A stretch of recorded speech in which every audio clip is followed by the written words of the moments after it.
मैं तो वहां नहीं था, लेकिन सोशल मीडिया से जानकारी हुई कि राहुल गांधी जी रायबरेली पहुंच रहे हैं और हनुमान मंदिर पर चुरुआ सीमा पर उन्होंने हनुमान जी के दर्शन किए हैं। और ये भी सुना है कि पूरी रायबरेली का वो हिंदू मतदाता जिसने राहुल गांधी को वोट देकर के सांसद बनाया है, उसने पूरी रायबरेली के कोने कोने में होर्डिंग्स लगा करके, पोस्टर्स लगा करके राहुल गांधी से सवाल पूछ रहा है।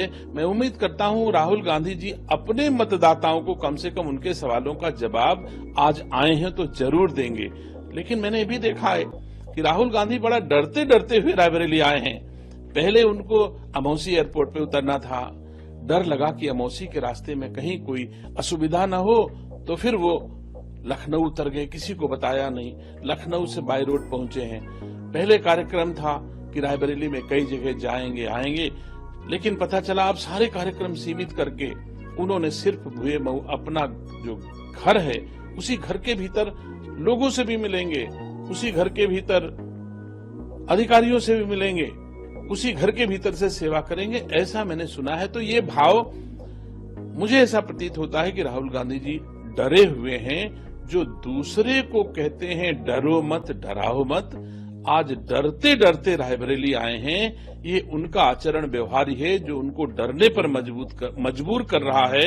और मैं समझता हूं कि राहुल गांधी जी ने जिन हिंदुओं को हिंसक कहा है, आज जो सवाल पूछ रहे हैं उसका जवाब राहुल गांधी जी रायबरेली में हो आपको देना चाहिए। आप रायबरेली की जनता को जवाब दो, आप हिंदू हो या नहीं हो। अगर रायबरेली की जनता ये पूछ रही है तो आपको जवाब देना चाहिए। हम लोग हिंदू हैं, हम लोग हिंदू उसी को कह सकते हैं जो हिंदू माँ बाप की कोख से जन्मा हो, वो हिंदू होगा। अथवा किसी ने हिंदू धर्म स्वीकार कर लिया हो, हम लोगों ने, देशवासियों ने कभी उनको हिंदू धर्म स्वीकार करते हुए नहीं देखा है और ना ही कभी हिंदू माँ बाप की कोख से जन्मे हैं, ये भी मैं नहीं जानता हूं। उनकी पीढ़ियों में हिंदुत्व का कोई मतलब नहीं रहा, न कोई हिंदू रहा है। अधिकतम लोग नॉन हिंदू रहे हैं। और फिर शपथ पत्र में हिंदू लिख देना, तो ये भी आश्चर्यजनक बात है कि राहुल गांधी जब नामांकन कर रहे थे तो उन्होंने अपने धर्म में हिंदू लिखा है। तो रायबरेली की जनता पूछ रही कि आप कैसे हिंदू हो, आप जवाब दे दो। हम सब रायबरेली वासी संतुष्ट हो जाएंगे कि आप हिंदू कैसे हो। आपने सर्टिफिकेट पे हिंदू लिखा है तो उसका सवाल का जवाब दीजिए।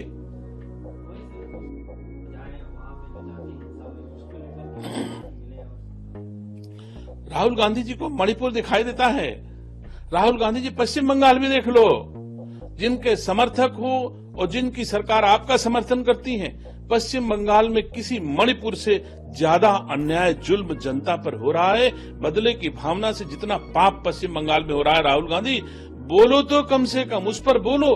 महिलाओं को निर्वस्त्र कर पीटा जा रहा है पश्चिम बंगाल में, राहुल गांधी को केवल वही दिखता है, यहां नहीं दिखता। तो मेरा सवाल है राहुल गांधी से कि अगर दम हो तो ममता बनर्जी के खिलाफ भी आवाज उठाओ ना। आप अगर मणिपुर जाते हो तो एक बार जरा पश्चिम बंगाल भी चले जाओ ना, क्यों नहीं जाते वहां पर?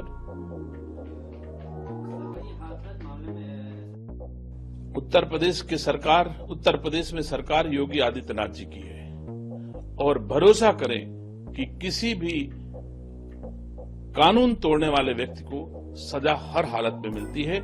जो भी दोषी होगा हाथरस कांड का, उसके खिलाफ कार्रवाई होगी।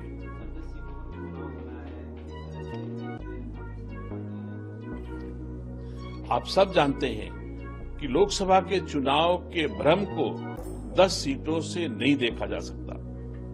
लोकसभा में जनता जो भ्रमित हुई थी, जिसको खटाखट 1 लाख रुपए का सपना दिखाया, जो अब कांग्रेस के लोगों की चौखट पर खड़ी है पैसा लेने के लिए, नहीं पा रही, आहत है, वो आने वाले इन 10 विधानसभा के उपचुनाव में महसूस कराएगा।